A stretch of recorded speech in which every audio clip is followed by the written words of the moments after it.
Chuqur parvarish faqat kechqurun qilinadi. Nimaga desa, глубокий очищениyadan keyin quyoshga chiqish mumkin emas. Agar master-klassingizda kunduzi chuqur parvarish ko'rsatmoqchi bo'lsangiz, обязательно yoningizda SPF olib oling. Bu sizni professionalligingizni ko'rsatadi.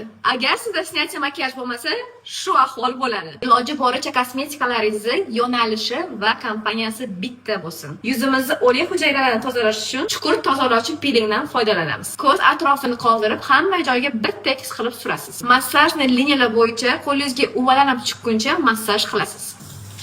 Men buni birinchi marta ishlatishim, yuzim kuyib ketayotgandek bo'lyapti. Ishlatib ko'rganlar, yozib olinglar, shunaqa bo'lishi kerakmi?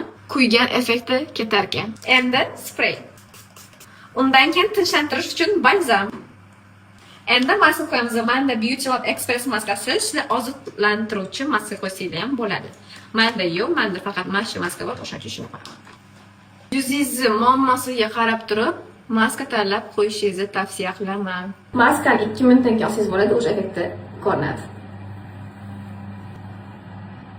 Buni yana qayf ishlatib o'tirmanglar, bu bir marta esingizda bo'lsin. Oxiriga etib nashni krem. Mana yuzimizga general ubirkasidan bo'ldi. Kimga tavsiya qilmoqchi bo'lsangiz, o'shalarni kommentariyada belgilab keting.